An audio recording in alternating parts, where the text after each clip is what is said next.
en lugar de poner un alto a las reiteradas violaciones patronales de los derechos laborales, se les encubre cambiando la ley. Legislar lo ilegal es la divisa de una reforma que de ninguna manera impulsará el crecimiento del país y mucho menos el empleo digno. Por el contrario, con ella se profundiza la tendencia a convertir a México en el paraíso del trabajo precario por medio de la reducción extrema del costo de la mano de obra, todo ello para el beneficio de los empresarios nacionales y extranjeros. No es entonces la competitividad, sino la servidumbre de las y los trabajadores lo que se busca en el fondo. Y ahora con la reforma laboral se pretende no aumentar la productividad, como se pregonan los empresarios, sino la miseria al dejar en franca indefensión a millones de trabajadores que ahora serán condenados a tener por siempre la categoría de eventuales, sin acceso a beneficios de la seguridad social, como la estabilidad laboral, la atención médica y la vivienda, entre otros. Voy a permitir citar las palabras expresadas por el diputado guanajuatense Luis Fernández Martínez durante los debates del Constituyente de 1917 en Querétaro, cuando se discutía precisamente el contenido del artículo 123. El legislador señaló entonces: los que hemos estado al lado de esos seres que trabajan, de esos seres que gastan sus energías, que gastan su vida para alimentar a sus hijos, los que hemos visto esos sufrimientos, esas lágrimas, tenemos la obligación imprescindible de venir aquí, ahora que tenemos la oportunidad, a dictar una ley y a cristalizar en esa ley los anhelos y las esperanzas del pueblo de México. Los nombres de estos legisladores, como de Belisario Domínguez, quedaron inscritos en letras de oro del Constituyente de 1917. Señores diputados de esta 62 legislatura, aprobar esta reforma, sus nombres van a quedar grabados en las plazas públicas como traidores a los trabajadores y traidores al pueblo de México. Remítanse a la historia y valoren que los logros sociales del pasado no son fundamentalismos pasados de moda. Actúen en su responsabilidad legislativa como un factor de equilibrio ante los desatinos del Poder Ejecutivo. Dejen atrás la cultura del servilismo y del sometimiento político. De su decisión dependerá el futuro económico de millones de mexicanos, muchos de ellos jóvenes a los que no se les puede cancelar su proyecto de vida por carecer de los beneficios de la seguridad social. Son representantes de un país de pobre. No cometan la canallada de llevarlos a la miseria devaluando su fuerza de trabajo. No acaben con la existencia misma de los sindicatos ni de los contratos colectivos de trabajo. No venimos a convalidar, no venimos a legalizar el hecho de que se diga ya fue escuchado el movimiento obrero de México. Venimos a fijar una posición de estar en contra de esta ley.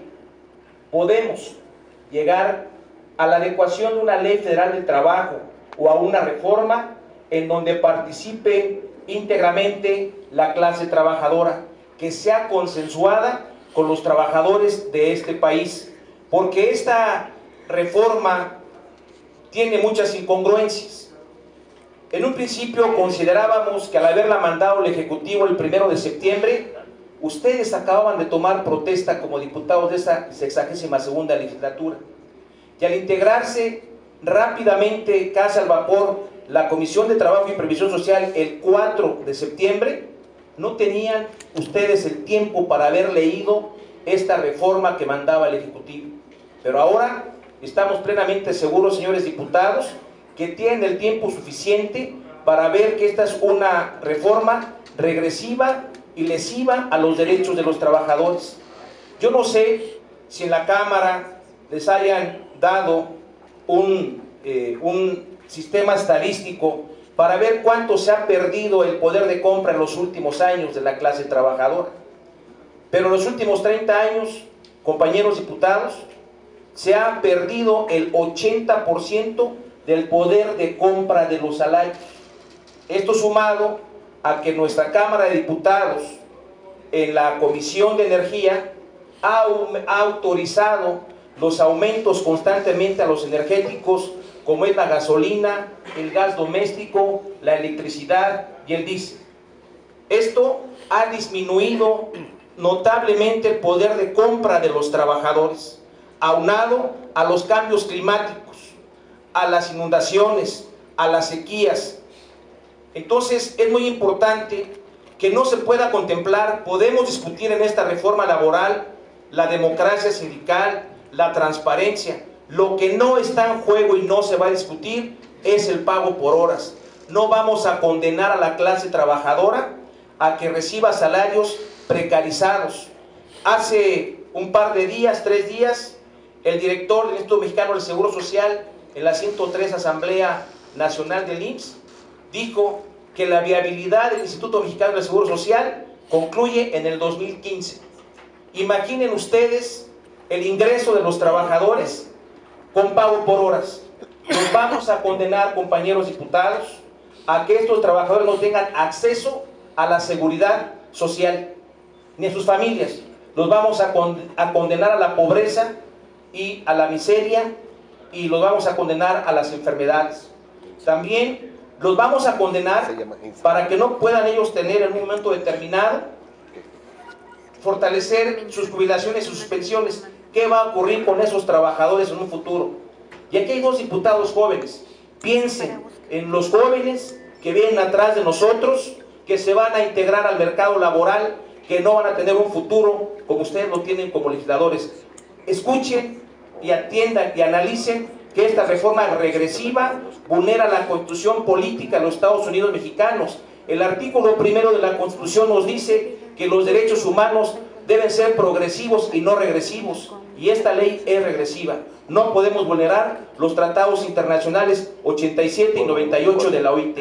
Reflexionen, analicen y dictaminen. Están a favor de reformar una ley federal de trabajo por el solo hecho de que tiene 42 años que no se reforma. ¿Qué argumento tan simple y tan infantil? Porque la Ley Federal del Trabajo a nivel mundial, la Ley Federal del Trabajo de México, es de las mejores leyes en beneficio de los trabajadores. Y ustedes deben de saber que los trabajadores somos la parte complementaria del capital. Los trabajadores somos los que generamos la fuerza de trabajo y producimos. El capital por sí mismo no produce sin la fuerza, sin la mano de obra de los trabajadores. Y ahí es donde tiene que concentrarse el análisis. Por eso nos preocupa el que se tengan este tipo de conceptos para reformar una ley federal del trabajo, que finalmente es una ley que en términos generales no propicia empleo. Esto expresado por los propios empresarios. Esta reforma laboral no va a propiciar empleo. Esta reforma laboral lo que va a propiciar va a ser desempleo masivo y contrataciones masivas en beneficio de utilizar estos conceptos de contratación que son nefastos para la fuerza de trabajo. Hoy nos sentimos lesionados, lastimados, porque no hemos sido considerados para poder entrarle de lleno a los temas que nos interesan.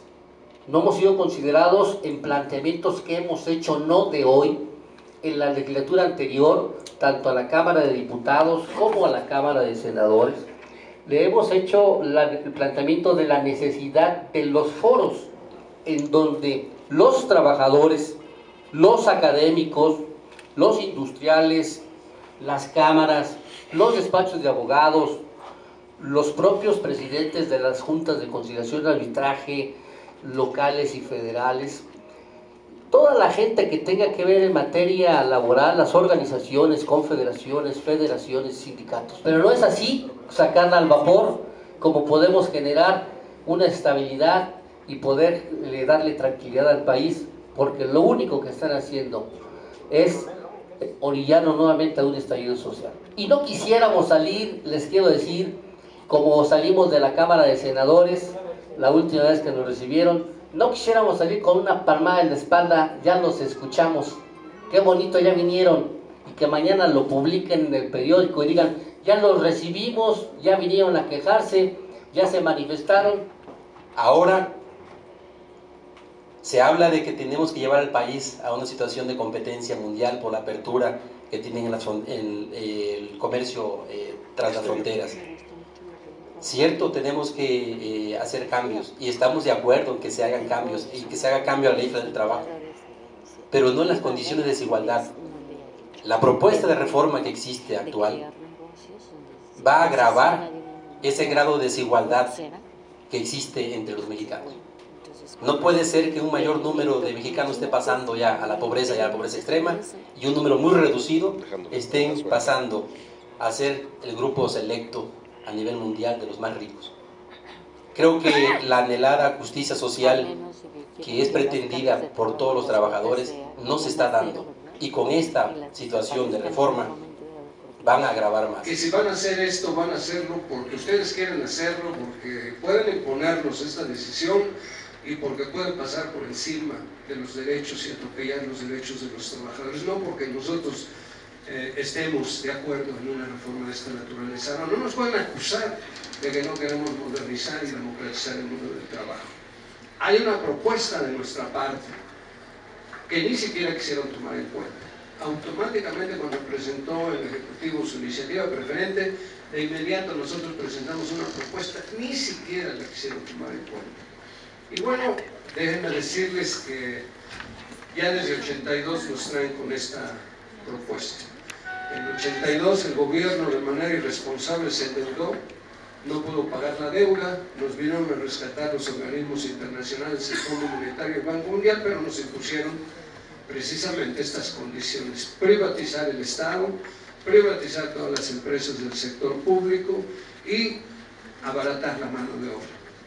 Y curiosamente la mano de obra ha sido abaratada a tal nivel que ya estamos más abajo que los chinos. Un salario mínimo en 82 compraba 54 kilos de tortilla y un salario mínimo compra solo 5 kilos de tortilla por ayer, hoy ya no sé si pueda comprar lo mismo.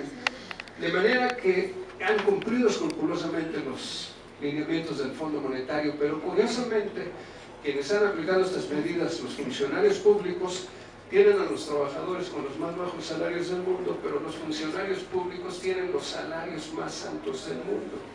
Ganan como si hicieran bien su trabajo.